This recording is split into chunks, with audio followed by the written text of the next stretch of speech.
The metallic sound of a shotgun shell racking into a chamber cut through the Louisiana night. Then another, and another. 4 black men stood in full view of the police, deliberately loading their weapons as teenage protesters faced down fire hoses aimed at their faces. The officers froze. They'd used these tactics in Birmingham, Montgomery, Selma. Dogs, hoses, batons. It always worked. But nobody had ever pointed guns back at them before. The police ordered the fire truck to withdraw. July 8th, 1965. Bogalusa, Louisiana. A white mob surrounded peaceful civil rights marchers outside City Hall, hurling rocks, closing in for the attack that would send them running like they always did. Then 3 shots cracked across the crowd. A white man dropped, hit in the chest. The mob scattered in seconds, and for the first time in the history of the American civil rights movement, a black man had shot a white man in self-defense during a demonstration and lived to tell about it.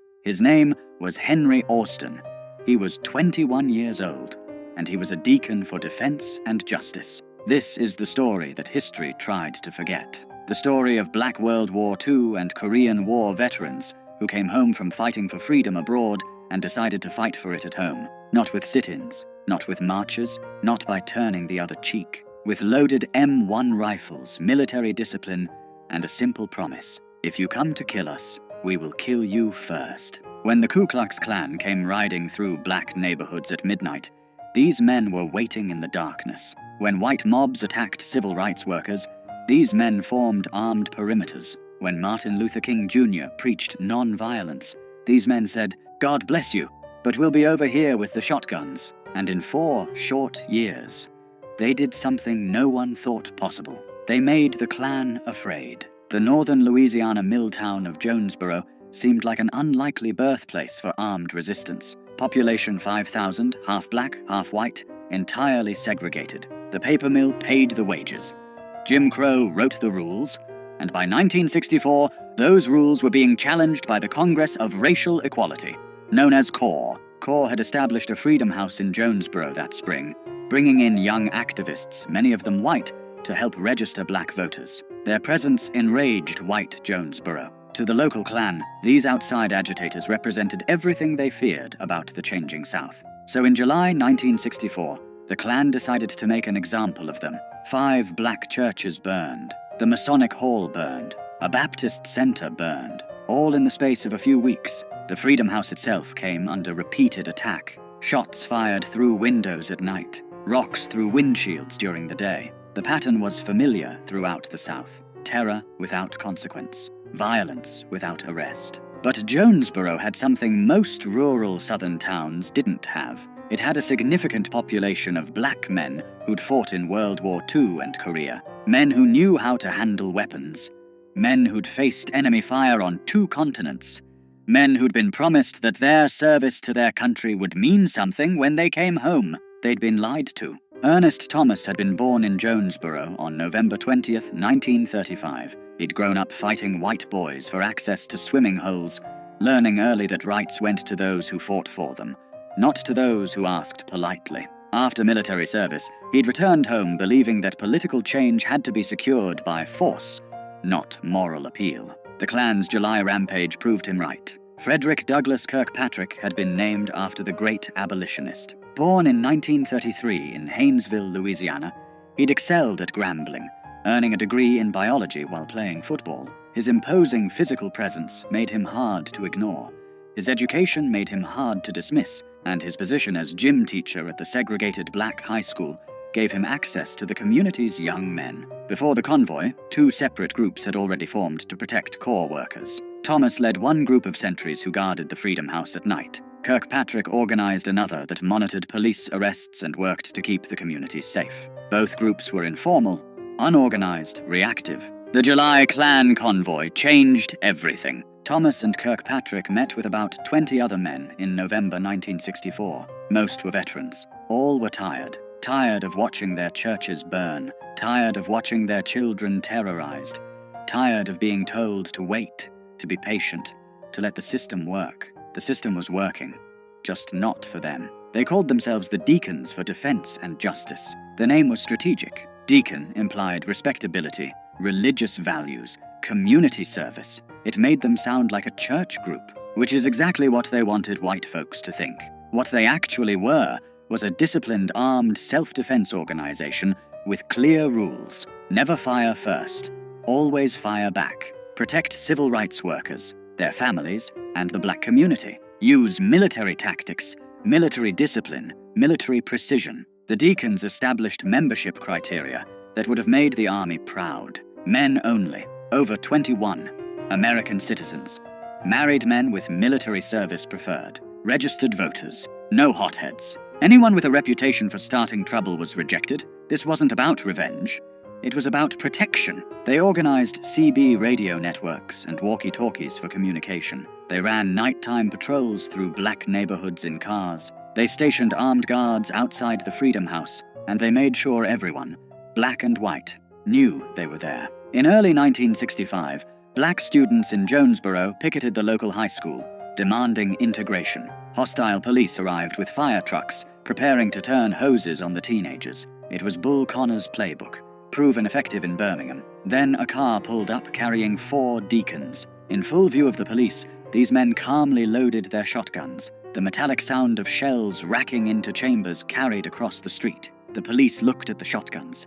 They looked at the men holding them, men who clearly knew how to use them, and they ordered the fire truck to withdraw. It was the first time in the 20th century that an armed black organization had successfully used weapons to defend a lawful protest against an attack by law enforcement. The students continued their protest, unmolested. Word spread about the men with guns, about the Klan backing down, about a new kind of resistance. Then Corps workers in Jonesboro shared something remarkable. After the successful library integration, the Ku Klux Klan burned crosses in response, as they always did. But the Deacons wrote leaflets threatening to kill anyone who burned another cross. They had black housekeepers distribute these leaflets directly into white homes. The cross burnings stopped. In February 1965, Kirkpatrick and Thomas received an urgent message from Bogalusa, Louisiana, 300 miles to the southeast. Black activists there were under siege. They needed help. February 21st, 1965. The day Malcolm X was shot in New York, Kirkpatrick, Thomas, and a Corps field secretary traveled to Bogalusa to organize the 2nd Deacons chapter. If Jonesboro had been difficult, Bogalusa was a nightmare. The city of 22,000 was a company town, dominated by Crown Zellerbach, a massive paper mill operation. Roughly 40% of residents worked for the company. 70% of the city's taxes came from Crown Zellerbach employees, and approximately 100 of those employees were Ku Klux Klan members. The mill embodied segregation. Black workers couldn't eat with whites, couldn't sit in the same break rooms, couldn't use the same restrooms, couldn't hold supervisory positions no matter how qualified. They did the hardest, dirtiest, most dangerous work for the lowest wages. When they complained, they got fired.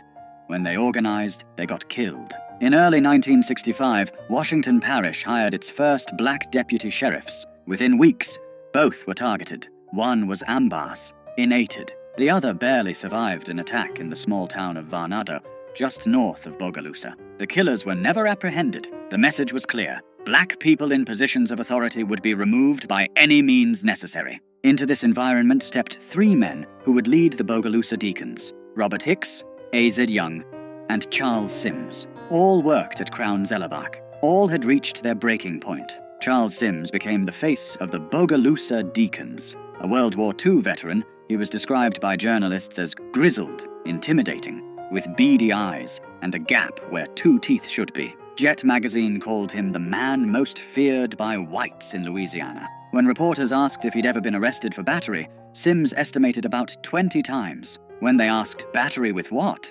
He just held up his fists. But Sims's public persona as a tough guy masked something more important: tactical discipline. He understood that protection required deterrence, and deterrence required fear. If white segregationists believed the Deacons were more dangerous than they actually were, so much the better. The goal wasn't to fight.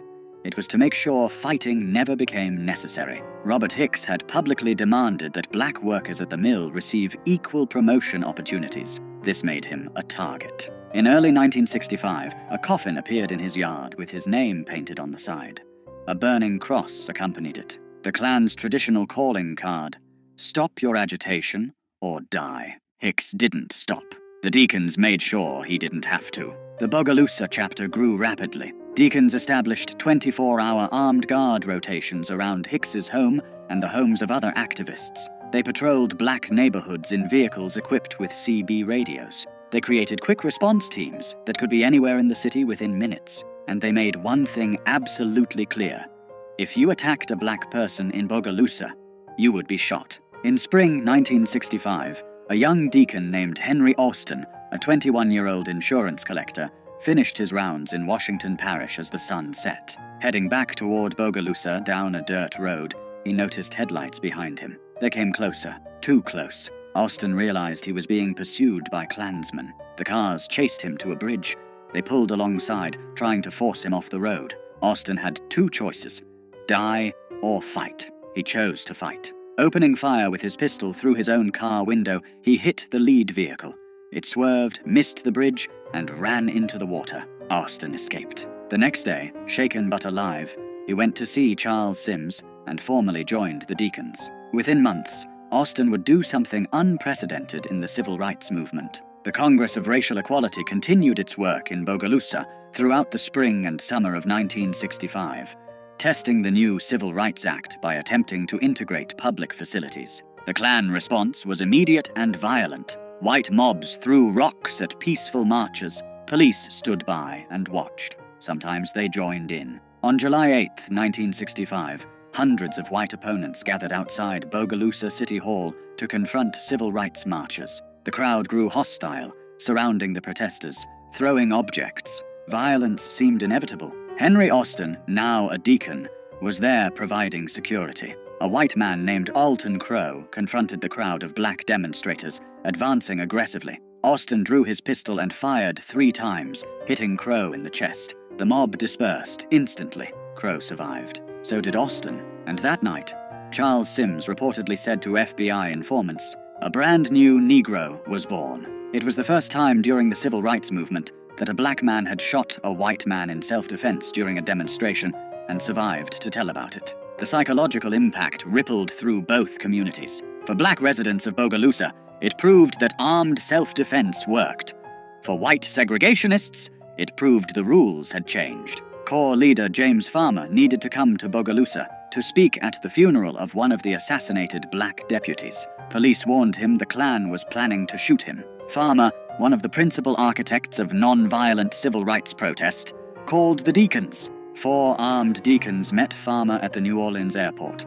They drove him 65 miles to Bogalusa in a convoy, weapons visible, radios coordinating. They provided security at the funeral, where approximately 50 deacons attended. No one was attacked. Farmer survived, and afterward, he told the press something that shocked civil rights leaders across the country. "Corps is non-violent, but we have no right to tell black people in Bogalusa or anywhere else that they do not have the right to defend their homes." Even Martin Luther King Jr.'s Southern Christian Leadership Conference employed armed guards, though they rarely discussed it publicly. King himself, during the early days of the Montgomery bus boycott, had kept guns in his home. The difference was visibility. The deacons didn't hide their weapons. They displayed them openly, deliberately, strategically. On a July night in 1965, a cavalcade of 25 Klan cars drove through a black neighborhood in Bogalusa, hurling insults, randomly firing into houses. The Klan had done this hundreds of times before,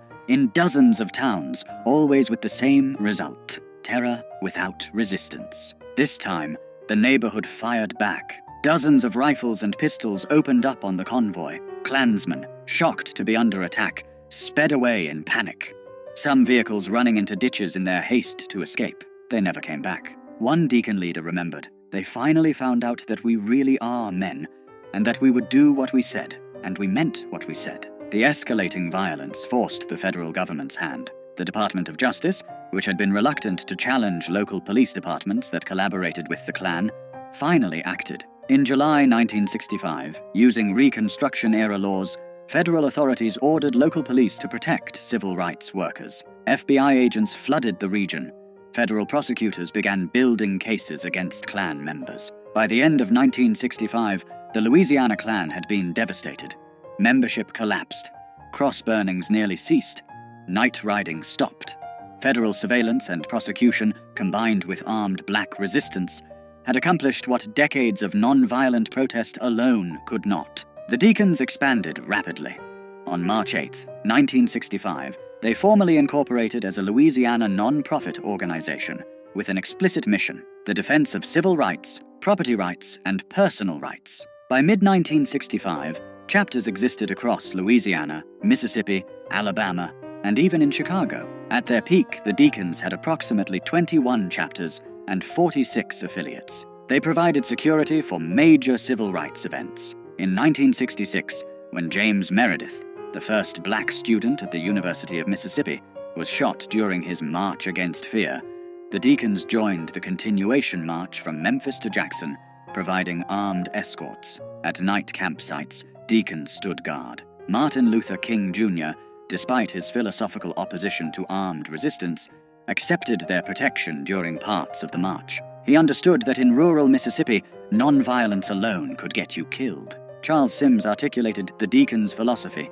in an August 1965 interview. The reason why we had to organize the Deacons in the city of Bogalusa was the black people and civil rights workers didn't have no adequate police protection. When the white power structure found out that they had men, black men that had made up their minds to stand up for their people and to die if necessary for their people, they started acting a little different. Asked about the Second Amendment, Sims was direct. "I think a person should have the right to carry a weapon in self-defense." We found out in Bogalusa that the Louisiana state law that says a man can carry a weapon in his car as long as it's not concealed meant for the white man. It didn't mean for the colored. The Deacons operated under strict rules of engagement. They pledged their lives for the defense of justice and their community, but only in defensive situations. Charles Sims repeatedly emphasized this to members and media. "We will never go on the offense. But if the Klan or anybody else comes in here to hit us, I guarantee they will get hit back." This discipline separated them from vigilantes. They weren't seeking revenge or starting fights.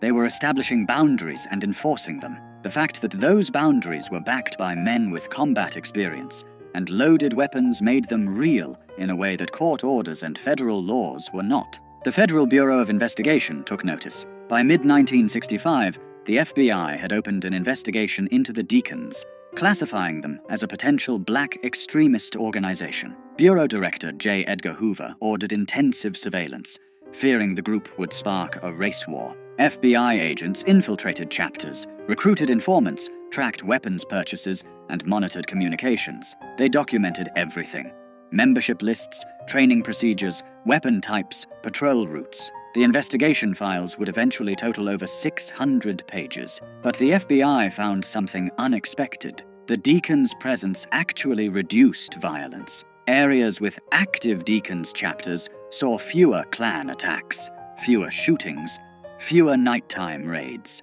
Armed deterrence worked. The Deacons' effectiveness in Bogalusa had additional consequences. Robert Hicks, the activist whose home had been threatened with the coffin, turned to the court system in late 1965 to challenge workplace discrimination at Crown Zellerbach. His lawsuit, backed by federal civil rights enforcement and protected by the Deacons, opened previously closed job opportunities and promotions for black workers at the mill. The combination of federal legal action, armed self-defense, and organized protest proved more effective than any single approach alone. Black voter registration in the region increased dramatically. By the late 1960s, black residents were serving in law enforcement positions throughout rural Louisiana, something unthinkable just years earlier. But success brought complications. The Black Power movement, emerging in 1966 with Stokely Carmichael's famous call in Mississippi, attracted national attention. The Black Panther Party, founded that same year in Oakland, California, adopted some of the Deacons' tactics but added revolutionary rhetoric that the Deacons had always avoided. Charles Sims rejected black power as a concept. "I don't want to live under black power," he said. "I don't want to live under white power. I want equal power, and that's what I push." He dismissed Carmichael as a show-off. "I don't see nothing they were doing to even be talking about no black power," Sims said. "The black power, we had it. In them 30 rounds of ammunition on a man's shoulder, we had the black power." The Deacons were apolitical except for civil rights and self-defense. They rejected attempts by black nationalists and white communists to recruit them to broader ideological causes. They were working men, veterans, family men. They weren't revolutionaries. They just wanted to protect their community and enforce their constitutional rights. As federal civil rights enforcement improved and the Voting Rights Act of 1965 began changing the political landscape,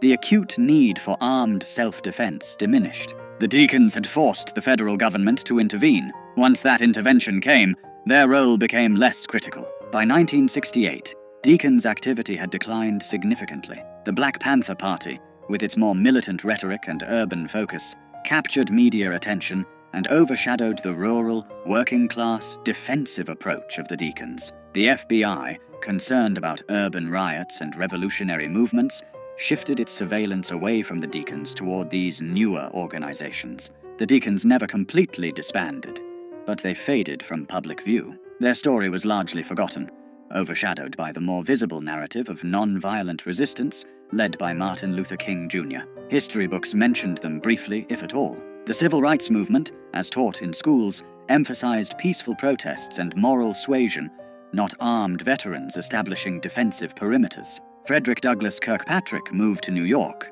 became a minister, and dedicated himself to teaching black history through music. He recorded several albums with Smithsonian folkways, including songs honoring civil rights leaders and the deacons themselves. He died in 1986. Charles Sims remained in Bogalusa, continuing to advocate for equal rights through legal means. Robert Hicks stayed active in the community until his death in 2010. His home was listed on the National Register of Historic Places in 2015, recognized as the birthplace of the Bogalusa Deacons Chapter. Plans for a civil rights museum at the site continue. Ernest Thomas's later life remains less documented, but his role as co-founder ensured his place in the hidden history of armed resistance during the civil rights movement. In 2003, Showtime produced a television movie, Deacons for Defense, directed by Bill Duke and starring Forrest Whitaker and Ossie Davis. It brought the story to a new generation, though like all dramatizations,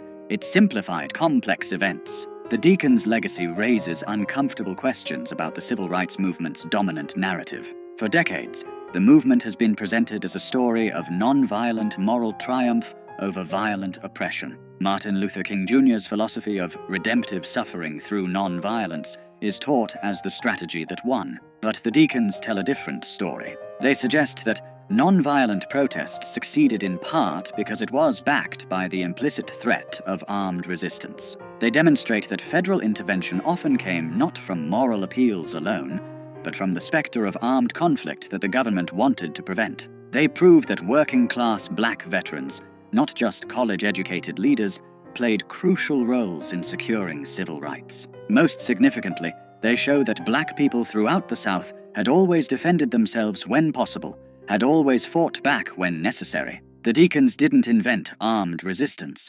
They organized it, publicized it, and made it a visible part of the civil rights struggle. Lance Hill, a historian who wrote the definitive book on the deacons, noted something remarkable. The deacons' local campaigns frequently resulted in substantial victories that self-sustaining organizations, producing real power that survived after national civil rights groups departed. In Jonesboro, the deacons compelled Louisiana Governor John McKeithen to intervene in the city's civil rights crisis, the first time a Deep South governor capitulated to the civil rights movement. In Bogalusa, they forced federal intervention that broke the Klan's power. These weren't symbolic victories. They were concrete changes in power relations, enforced not by moral suasion, but by armed men who'd decided they would no longer be victims. The standard narrative of the civil rights movement emphasizes that violence was the tool of oppressors, that meeting violence with violence was morally wrong and tactically foolish. The deacons complicate that narrative. They met violence with the credible threat of violence. And it worked. This doesn't diminish the importance of non-violent protest. Sit-ins, freedom rides, marches. These tactics mobilized public opinion, attracted media coverage, and created moral pressure on political leaders. But in rural Louisiana and Mississippi, where federal marshals were absent and local police were Klansmen, non-violent protesters needed protection. The deacons provided it. One deacon member told an interviewer, "If the deacons had been organized in 1964, The 3 civil rights workers that was assassinated in Philadelphia, Mississippi, might have been living today because we'd have been around to protect them. He was referring to James Chaney, Andrew Goodman, and Michael Schwerner, murdered by Klansmen and buried in an earthen dam, their deaths shocking the nation. Would armed guards have saved them? Impossible to know, but the fact remains. In areas where deacons operated, civil rights workers survived. In areas without that protection, some didn't. The deacons represented something that made civil rights organizations nervous and historians uncomfortable. The American tradition of armed self-defense applied to black people. The Second Amendment, that constitutional right white Americans had always claimed, exercised by black veterans who'd earned it in combat. When Charles Sims said, "Let's back up the Constitution of the United States and say we can bear arms," he was claiming a right that had been systematically denied to black Americans since slavery. Armed black people threatened the entire structure of white supremacy, which depended on the threat of violence going only one direction. The deacons reversed that equation.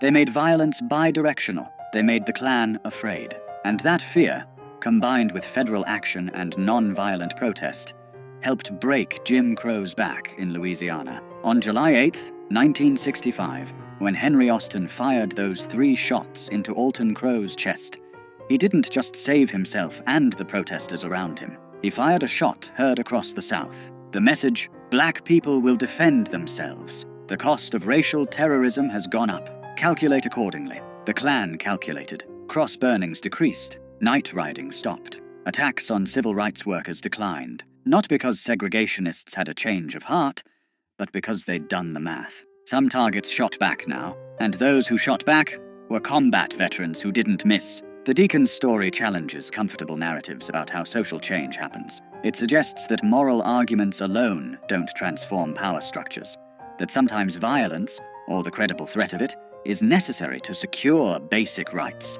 that working-class black people with guns were as important as middle-class black people with law degrees. This is why the deacons were largely written out of civil rights history. They didn't fit the story civil rights leaders wanted to tell, or that white America wanted to hear. King's dream was palatable to white liberals. Armed black veterans shooting at white men was not. But the deacons weren't trying to be palatable. They were trying to survive. They were trying to protect their families, their neighbors, their communities. They were using skills learned in the service of their country to defend rights supposedly guaranteed by that country's constitution.